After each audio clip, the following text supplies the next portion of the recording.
Alright, now we're taking another look into Nightmares and Dreamscapes, both the book and the miniseries. And in this particular case, we're going to talk about Umney's Last Case, which is probably one of the more underappreciated King stories for just how much he manages to pack into it, and just how, like, it's saying and doing so many different things despite starting off as looking like it's going to be one particular thing. And that tends to be, what King does, where he sets it up and it appears to, there's like a facade and it seems like there's one aspect of it. And then as it goes into it, like more layers are peeled back. But this one is just kind of on a different level in so many ways. I don't know if it's the subject matter that it's touching on or what it is, or if I just maybe relate to it more than I might other themes he's gone through. But this story is just really... It's one of those cases where it is so good, but also like so profound and mysterious and interesting in the way it is.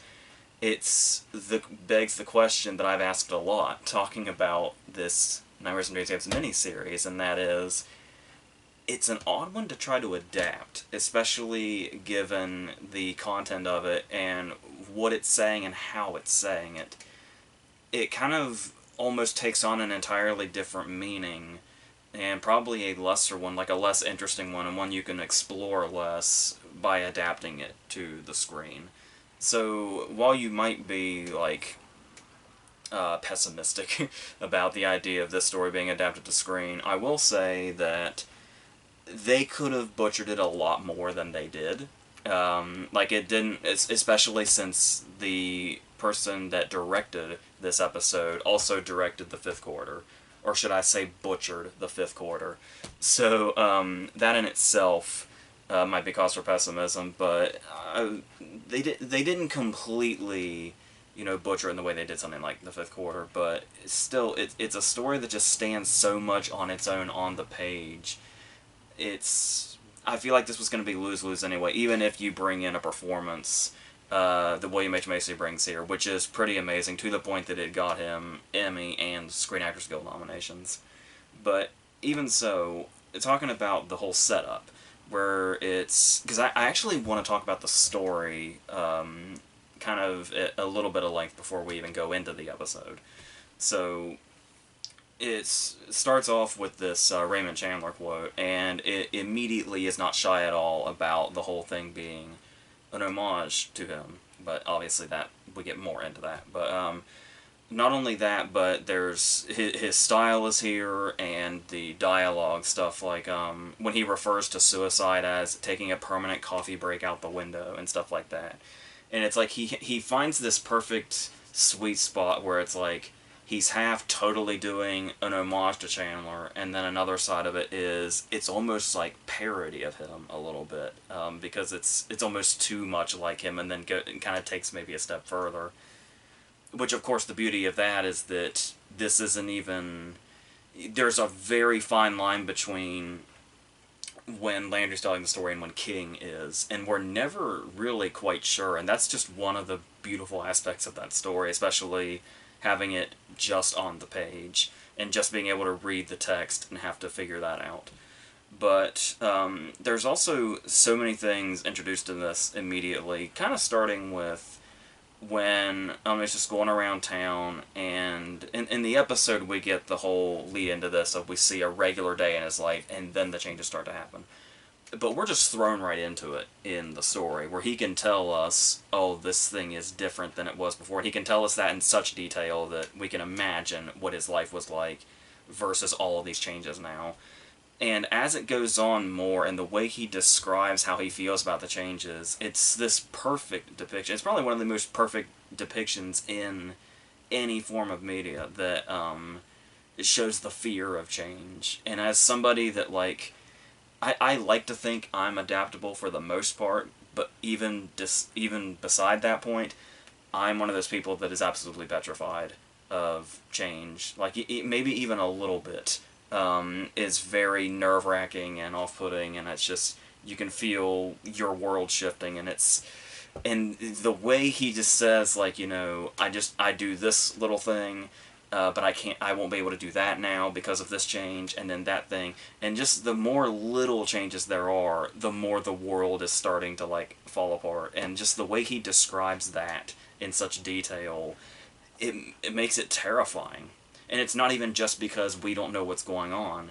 It's just the fact that it's not what it used to be is terrifying in itself, let alone the fact that the point of view of the story is that like everything is off balance, and it should be terrifying for other reasons because we don't know why this is happening. It's like that's almost an afterthought.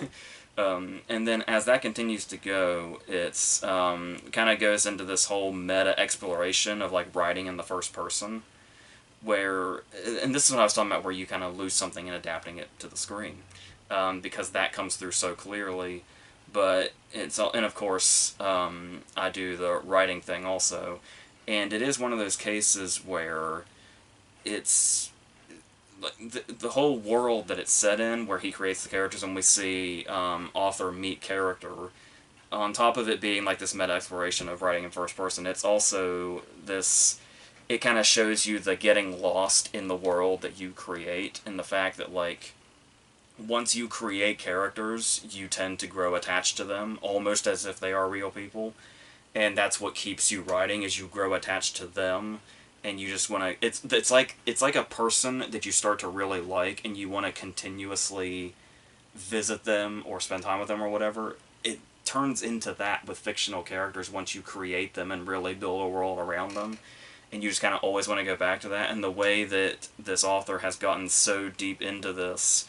that the world has basically created itself, is saying a whole lot that's going on here. And then the whole thing of, once it gets into the aspect of literally the world starts falling apart once all these things are happening, as it has in the author's real life, when his son has died, and then in the book, ultimately his wife, like before the events of any of this. And to see that kind of parallel, it almost seems a little on the nose to say, like, you know, the writer's world is falling apart in his real life, and then the world is literally falling apart in his story. But it really works. It really reads so well. And I think, and that's also just something that shows, like as far as the growing attached to characters when you make them and you make their worlds. Even the people that don't do that, and the people that just watch or read or whatever they do, it really shows how anybody grows to love fiction so much, and how we get like completely lost in fiction, and how these completely fictional TV shows or book series or whatever have fans that just literally become obsessed. And it's like it's interesting when you look at stuff like this, whether it be the stuff I'm talking about now or the fear of change stuff, or the stuff we were talking about in, like, Riding the Bullet, where it's like as you can see death getting closer and closer as you lose the ones you love. It's amazing how often reading a Stephen King story feels like a straight-up therapy session. For maybe not necessarily just for him, but putting it on the paper and coming from his mind, but for the reader also. It touches on these things that... It's those cases where there's always stuff and fears in your mind that are just always there for like your entire life, so it never really occurs to you to try to articulate them out loud. So King does that for us in these stories, and I think this story touches on so much that just hits those marks in just the right way. Even all the way down to talking about, you know, maybe King's own therapy sessions. There's the whole thing about homages, and how Umney just straight up tells the author, you know, like, oh, so it's just a fancy word for stealing then. And it's almost like you can almost possibly get a sense of like almost self-hatred for not being entirely original, and like calling yourself out over that. Surely anybody that's written or created something has fallen into that at some point. So with this story having all these different layers to it and all these different things it can say with its concept, that's a lot to put into a TV adaptation for an episode that's about 50 minutes. And obviously you can't necessarily do the whole reading in the first person thing, because even after Umney realizes he is just a fictional character made up by this author he has just met from the future, it never leaves the first person perspective, and every time you read I after the reveal is like so mind bending. And just takes you in all this whole rabbit hole of just analyzing this, and it feels unadaptable. So like I said, it almost feels insane to even try. So obviously they're gonna take a portion of the story and try to go in a particular direction with it. And I can get this to an extent. How, like, the very, very last portion of the story, like right before it ends, is the two of them switching places. And apparently, in the adaptation process, they were like, oh, well, let's just make that the concept. Like, let's make that, like, at least half of the episode. And like I said, you lose a lot of that, but at the same time, they play with the timeline a little bit and when things happen, whether it be earlier or later, to make it to where they pretty much make the entire... There's aspects of the story in the entire episode from beginning to end, but they also manage to go in a different direction and expand more on after the story ends.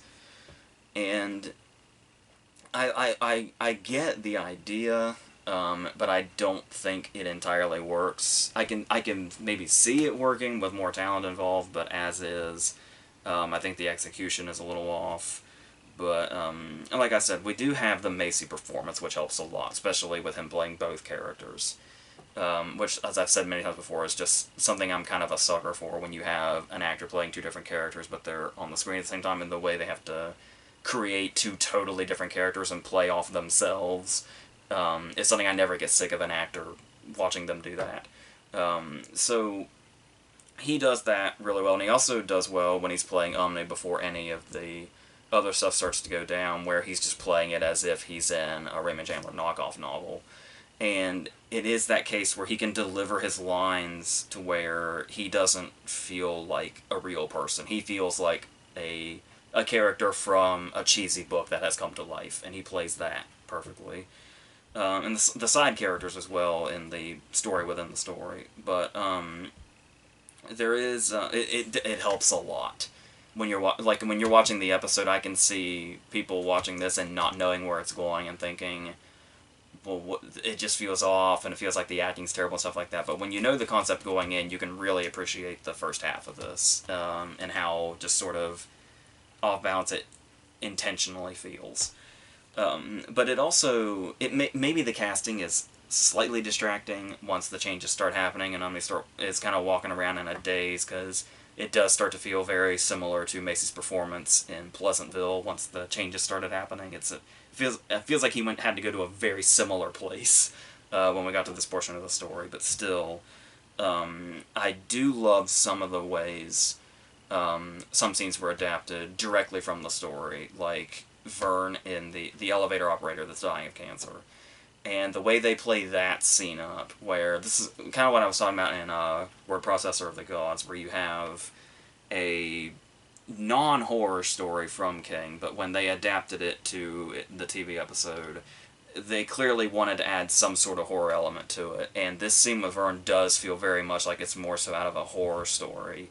With the way he's, like, you know, smiling with the blood in his teeth, and you can, and that very, like, it's jarring to read it in the story when he coughs and the red mist comes out, and I wasn't sure they were going to actually do that in the episode, because I wasn't sure how much blood, you know, TNT wanted them to show, but it's there, and it's definitely effective, and it's a really freaky scene, and I thought they really pulled out, even if it might not maybe tonally fit. I do think it fits enough that you have to add some sort of fear that you may not be able to translate directly from page to screen. The whole fear of change thing, where this is when it's, like, really getting out of hand and he's really starting to notice that his world isn't really his world anymore. And so to inject, like, literal fear into it by showing, you know, freaky imagery like that, it can get the point across enough. So if there was nothing else good about the episode, I would love how they did that elevator scene. So it has that going for it no matter what. But then, like I said, they tend to switch things around a little bit. We know in the story immediately that shortly after his son's death, the author's wife killed herself. And that's something they managed to stretch out through the whole episode. And once again, I could see that working on paper, but the execution of it is really off. And that's also kind of the whole thing where it's the idea of bringing in the female characters and expanding them. Which, of course, if done well, is something that I'm all for. But we saw it in this, and they did it in the fifth quarter, and they did it in Autopsy Room 4, talking strictly about this series. And you can just sense that they're, like, padding the runtime with it, trying to stretch it out to the length of a TV episode. But the problem is that there's enough material that you don't need to pad anything out, and you don't need to stretch things out. And it's like, instead of it feeling like they're expanding on those characters, or in some cases creating them entirely for the adaptation, it doesn't feel like they're expanding. It feels like they're going off on tangents that don't have a whole lot to do with the meat of the story. But like I said, I can get the idea of showing in more detail the author's life falling apart.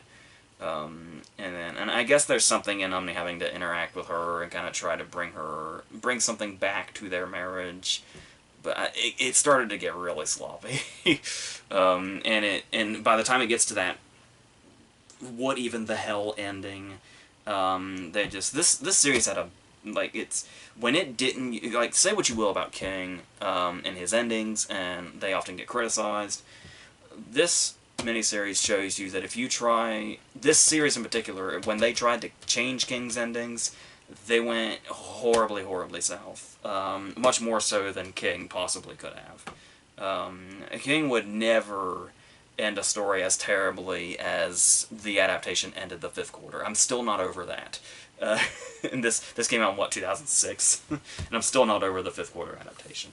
But even so, like I was saying, it's really... So they really had no choice but to change what the whole feel was, like what the whole thing was. With the whole feeling like a meta thing being inside a story inside of a story. And there's definitely something lost here. And like I said, they keep trying to pad the runtime with those really, really dumb scenes of the author's wife being triggered and having memories of when their son died. And it's just so forced. And it's like she'll see something and it brings that back, and it's so... And it's the kind of thing that you wouldn't think could be overdramatic, but it is so overdramatic to the point that it's, like I said, it just comes off dumb. Like I said, I get where the ideas are, but the execution is way the hell off, and that's really all I even have to say about the episode. The episode leaves such a very little impact outside of the elevator scene and Macy's performance itself, but all of the good stuff of this story is only in the text.